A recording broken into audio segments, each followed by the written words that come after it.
It's true that new immigrants sometimes compete for service and construction jobs, but they also start about 30% of all new businesses in America. All right. This is one of those speeches that makes you wonder whether some politicians actually listen to the arguments they're repeating or they're just hoping nobody checks the receipts. Obama walks on stage, hears the same old playbook: blame immigrants, blame government, blame healthcare, blame everybody except the people at the top. And instead of tiptoeing around it, he decides, fine, let's put every single claim on the witness stand. And trust me, the moment we're about to watch is where that entire Republican script starts wobbling. And if what they were saying were true, I suppose it would make sense to run on a platform of just rolling back everything we've done over these past 7.5 years, and happy days would be here again. If what they were saying was true, then just being against whatever it is that we've done might make sense. But what they're saying isn't true. And if we're going to fix what's really wrong with the economy, we've got to understand that. So let me just do some quick myth busting. And I'm going to start with the biggest myth, which is that the federal government keeps growing and growing and growing and wasting your money and giving your tax dollars to people who don't deserve it. Now here's the truth. You can look it up. These journalists here, they can do some fact checking. As a share of the economy, we spend less on domestic priorities outside of Social Security, Medicare, and Medicaid. We spend less than we did when Ronald Reagan was president. When President Reagan or George W. Bush held this job, our deficits got bigger. When Bill Clinton and I have held this job, deficits have gotten smaller.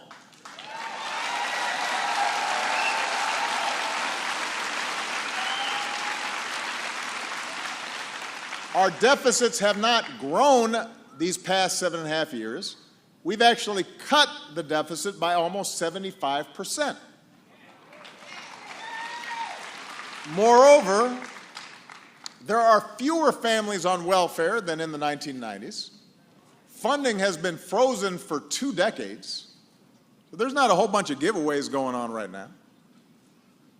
Aside from our obligation to care for the elderly and Americans with disabilities, the vast majority of people who get help from the federal government are families of all backgrounds who are working, striving to get back on their feet, striving to get back into the middle class, and sometimes, yes, their kids need temporary help from food stamps when mom and dad are between jobs.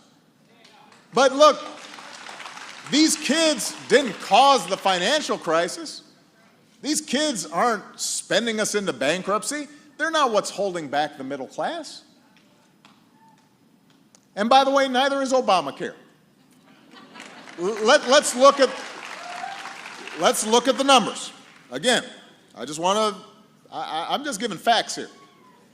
I will have some opinions later, but right now I'm just giving facts. I signed the Affordable Care Act into law over 6 years ago. Since then, our businesses have created jobs every single month. We did this while covering 20 million Americans who didn't have health insurance, ending discrimination against pre-existing conditions for everybody, including those who had health insurance, dramatically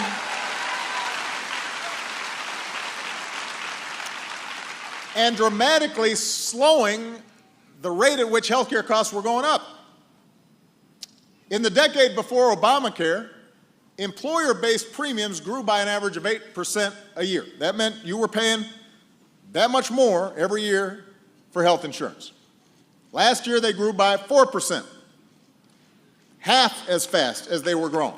That doesn't mean you're happy about the 4%, but it wasn't 8. Today, the average family's health insurance premium is $2,600 less than it would have been if premiums had kept on going up at the pace before Obamacare. And by the way, just for folks here in Indiana, last year most Hoosiers who shopped around for Obamacare on healthcare.gov found plans that cost $75 a month or less. For the millions of Americans who buy on healthcare.gov, they get tax credits to help them pay for it. The average price increase this year has been $4 a month. It hasn't been a double-digit percentage hike, $4 a month. But my bigger point is to bust this myth of crazy, liberal government spending. Government spending is not what is squeezing the middle class. Myth number 2 is the notion that my administration has killed jobs through overregulation. Now, you know, back in the 60s and the 70s, government was adding all kinds of regulations. Rules protecting workers' rights, rules protecting the environment. And these regulations to improve public health and safety, they didn't crush the economic growth that took place back in the 60s and the 70s, and they're not crushing economic growth now. I've issued fewer regulations than my predecessor. I've issued fewer executive orders than any two-term president since Ulysses S. Grant. That's a long time ago.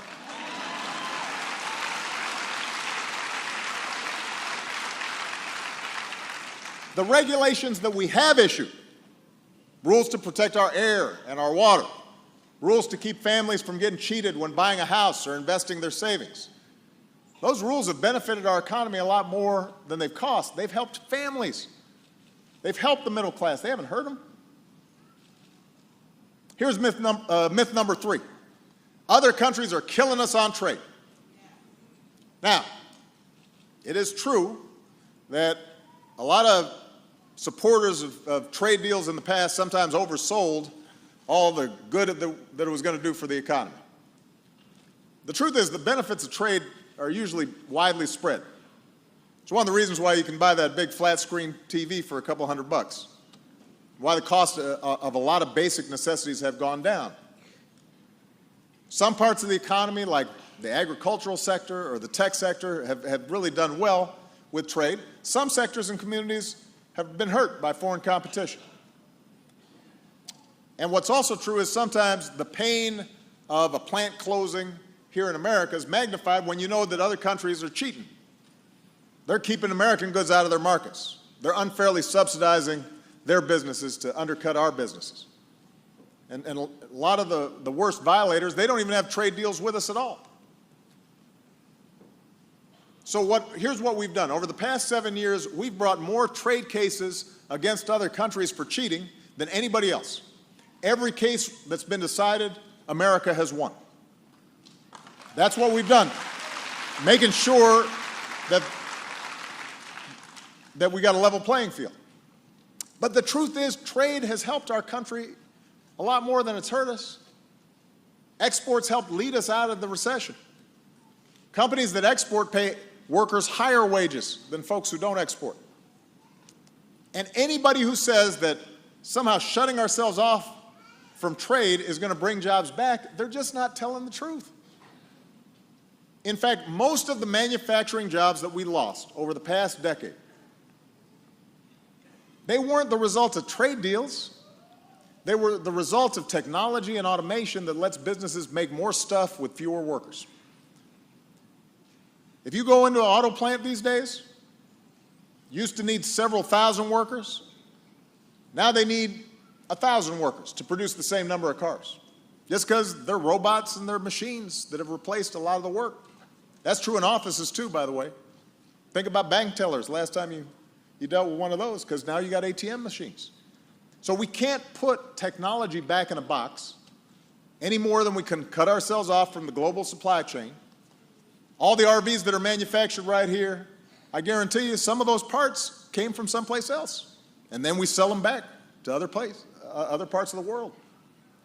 And no matter how many tariffs we're threatening to slap on other countries' goods, no matter how many trade wars we start saying we're going to put in place, that's not going to help middle-class families here. In fact, independent economists say a trade war would trigger another recession and cost millions of jobs. So when you hear somebody threatening to cut off trade and saying that that's standing up for American workers, that's just not true. Here's the fourth myth, that immigrants are taking all of our jobs. Now, let's look at the numbers. Right now, the number of people trying to cross our border illegally is near its lowest level in 40 years.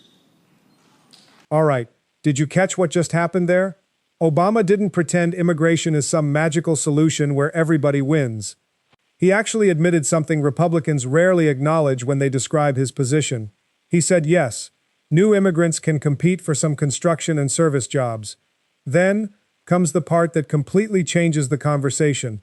He points out they also build businesses, create jobs, and contribute to the economy. That's the difference between making an argument and just repeating a slogan. Because here's the thing. For years, Trump has treated immigration like it's the Swiss Army knife of political talking points. Economy struggling? Immigration. Housing expensive? Immigration. Wages stagnant? Immigration. At some point, you start wondering if immigrants are also responsible for bad Wi-Fi and Mondays.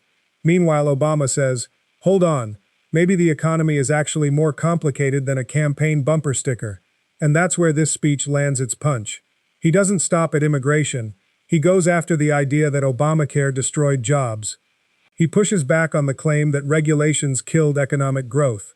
Then he delivers what might be the biggest reality check of the entire speech. Automation. Factories aren't producing fewer goods because every machine packed its bags for another country. They're producing more, with fewer workers because technology changed the game. That's an uncomfortable conversation because you can't campaign against robots at a rally. Now, does that mean Democrats have every answer? Of course not. Border security matters. Government policies deserve scrutiny. People who lost manufacturing jobs deserve real solutions, not lectures. But Obama forces a question that still makes political operatives uncomfortable. Are Americans being told to blame the nearest target instead of asking who actually benefits when workers are divided against each other? That's why the crowd exploded. Not because Obama tossed out some clever one-liner, because he challenged the entire premise behind years of political messaging, and he did it point by point instead of shouting louder. That's what made this moment stick. Whether you're a Democrat, Republican, or somewhere in the middle, speeches like this remind us why political debates matter. Not because somebody scored points on television, but because the explanations politicians offer eventually become the policies they pursue. And judging by this reaction, Obama didn't just defend his record, he challenged one of Trump's biggest political arguments head-on. And that debate is still shaping America today.